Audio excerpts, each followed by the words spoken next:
Tengo un objetivo que lograr y que nunca más el neoliberalismo gobierne en Argentina. Porque eso fue Macri. Mi gran adversario, mi gran enemigo es Macri.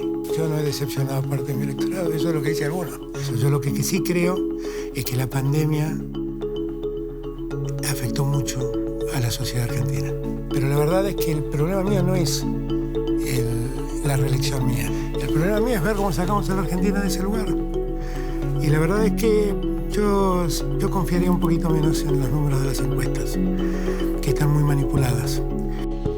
Y Berlín, la segunda parada de un presidente en la búsqueda de nuevos horizontes económicos para su país en época de crisis a ambos lados del Atlántico. Y búsqueda que queremos naturalmente ampliar con el protagonista, con su excelencia, el presidente de Argentina, Alberto Fernández. Presidente Fernández, a usted muy bienvenido. Muchas gracias por aceptar nuestra invitación al estudio en Deutsche Welle. El gusto es mío. Muchísimas gracias. Presidente, su encuentro con el canciller Olaf Scholz ha sido positivo. Digamos que también el canciller llamó a Argentina socio confiable. Habló de posibles colaboraciones, además. Y en el tema de exportaciones de alimentos y de gas, que es lo que usted promueve en Europa y también aquí en Alemania, son mercados además gravemente afectados por la guerra en Ucrania. ¿Qué logró? Nos preguntamos qué logró concretamente de parte del canciller Olaf Scholz. Yo vine a Europa con dos objetivos centrales. Uno, decir que efectivamente la Argentina está en una condición de privilegio para poder ofrecer alimentos y para poder ofrecer energía. Y para interesar a Europa a que nos ayude a explotar de mejor modo lo que es la segunda reserva de gas no convencional del mundo y que nos permitiría enviar gas licuado a la Europa que lo necesita. Amén de la producción de alimentos, que eso es algo que crece en Argentina y que nos va bien, somos un país agrícola por excelencia. Pero también le planteé mi preocupación por la guerra, porque la guerra está afectando a los países de nuestro continente de modo muy severo. Y por eso usted también propone vender más granos, también el gasoducto, un gas no convencional, pero nos preguntamos cómo lo va a realizar, cómo lo va a lograr, porque hay una sequía en Argentina que ha castigado, por ejemplo, al maíz ampliamente, y también ese gasoducto del que usted habla es un proyecto que necesita tiempo y necesita también inversiones, como usted mismo dice. El gasoducto para hacer gas licuado tiene varios emprendimientos privados que están necesitando financiamiento. Y yo creo que vamos a poder tener en el término de los próximos 3 años, 4 plantas como para empezar a exportar al mundo gas licuado. El tema de la producción agrícola, la verdad que nos va muy bien, tenemos récord de producción. Hemos tenido problemas de sequía. La sequía ha afectado a algunos cultivos como el maíz, pero no ha afectado ni a la soja ni al trigo, que es nuestra mayor producción y nuestra mayor cantidad de ventas. Y con este trato directo que usted pretende con la Unión Europea y con Alemania, ¿no podría hacerse un bypass, como temen algunos, al tema de Mercosur? No. Nosotros queremos también que el Mercosur tenga un vínculo definitivo con Europa. Yo definitivamente me declaro un argentino europeísta. Yo creo que América Latina tiene que tener un vínculo muchísimo mayor con Europa. Y que inclusive si nosotros pudiéramos tejer un eje entre Europa y América Latina, se achicaría mucho el riesgo de que el mundo vuelva a ser un mundo bipolar ahora entre Estados Unidos y China, que son países en disputa. ¿Mejor con Europa que con China, presidente? Sí, porque China es una gran potencia, pero que no tiene lazos culturales fuertes con América Latina, no tiene historia con América Latina.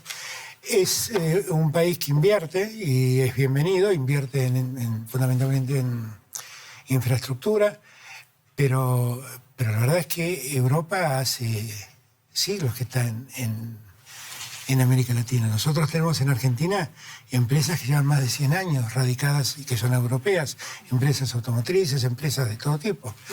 Y por eso creo que ese vínculo cultural que tenemos definitivamente debe favorecer y facilitar el ingreso de Europa a América Latina. Presidente, hablando de los pactos económicos, usted dijo en una entrevista en Madrid que España es la entrada a Europa y sigue pensando, le pregunto yo, que Argentina es la puerta de entrada de Rusia a América Latina, como lo dijo ante el presidente Vladimir Putin cuando usted lo visitó el febrero pasado, en Moscú. ¿Ha cambiado usted de opinión con la guerra? No, bueno, a ver, yo lo visité a Putin en un momento donde la guerra no existía.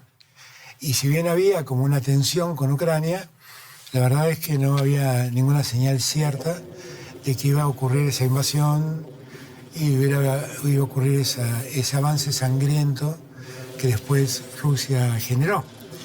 Y la verdad es que cuando hablé de la puerta de entrada de Rusia, lo hice porque Rusia vivió un momento muy singular en América Latina, fundamentalmente con el suministro de la vacuna Sputnik. Y que eso le abría a Rusia muchas posibilidades de entrar a América Latina. Y yo estoy hablando de la importancia de que Rusia, en términos comerciales, pueda tener en Argentina una puerta de ingreso. Usted recuerde que la vacuna Sputnik se fabrica en Argentina, que pudiera tener una puerta de acceso al resto de América Latina. Y las vacunas rusas llegaron a tiempo también en un momento muy complejo. Muy complejo y llegaron a muchos lugares de América Latina. Ahora, para terminar de contestarle, tengo muy en claro que el presente es otro y que evidentemente, después de la pandemia que hemos vivido, después de que se hayan muerto 6 millones de personas, moral y éticamente no podemos avalar ningún acto de violencia y mucho menos una guerra de estas características. Entiendo, presidente. Usted es el presidente de un gobierno que apoyó además la condena de Rusia en el Consejo de Derechos Humanos de la ONU. Se manifiesta, sin embargo, en contra de las sanciones a Rusia y de la expulsión de Rusia del G20, que sin embargo son dos cuestiones muy importantes para Europa. Y yo le pregunto aquí, ¿cómo sigue entonces la historia en este punto, cuando usted ha propuesto un fortalecimiento del diálogo, de las relaciones transatlánticas como presidente del bloque CELAC Unión Europea?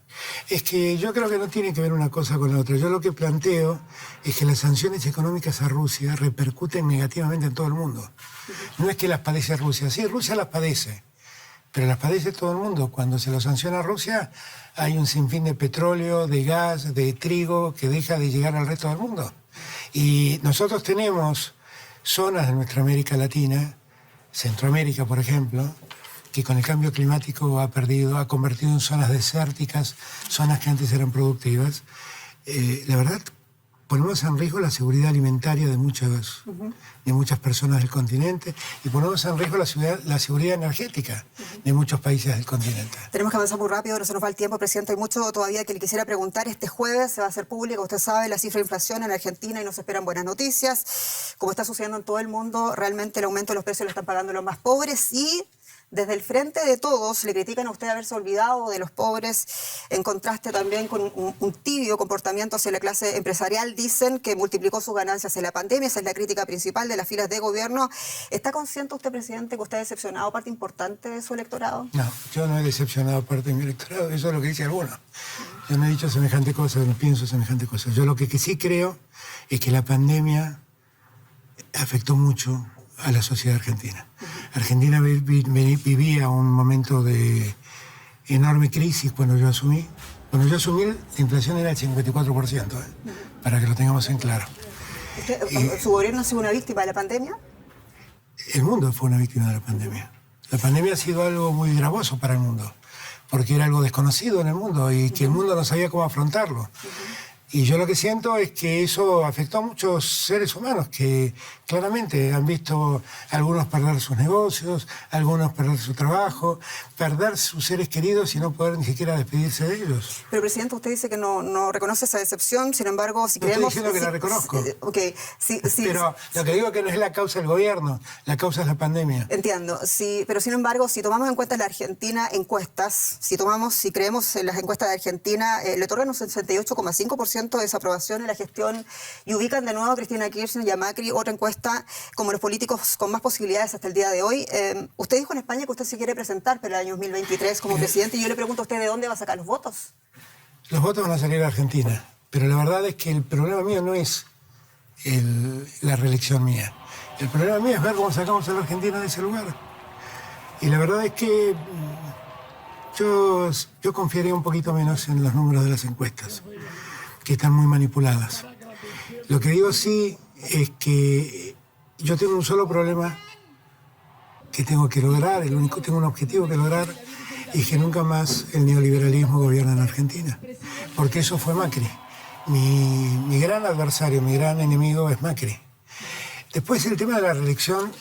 Pero usted dice que su enemigo es el presidente Mauricio Macri, muy breve. En realidad, según una encuesta también publicada en Argentina, dice que prácticamente la gente que va a votar, por ejemplo, por esa rebaja en los subsidios, liberación de los subsidios del gas y de la electricidad, son personas que están de acuerdo con el macrismo, que están de acuerdo con el presidente Labaña. Yo le pregunto, ¿para quién está gobernando usted? Porque son los sectores más altos. Pero usted debería por ahí conocer un poco mejor cómo es el tema. Por ahí no se informó bien. Lo que estamos planteando es que la Argentina deje de subsidiar a los sectores más ricos de la Argentina. La Argentina hoy está subsidiando la energía al decil, al 10% más rico de la Argentina. Y lo que nosotros estamos planteando es que eso no es justo en términos igualitarios. Ahora, que ese 10% lo vote efectivamente a Macri, sí es posible. Son los sectores más ricos, son los que se beneficiaron con la concentración del ingreso en épocas de Macri. Una frase, señor presidente, permítame, ¿va a ir a la Cumbre de las Américas? Tengo pensado ir a la Cumbre de las Américas, pero yo le pido a los organizadores lo mismo que le pide López Obrador, que invite a todos los países de América Latina. Señor presidente, muchas gracias por su tiempo, por su honestidad en responder. Gracias por estar en Deutsche Welle. Gracias.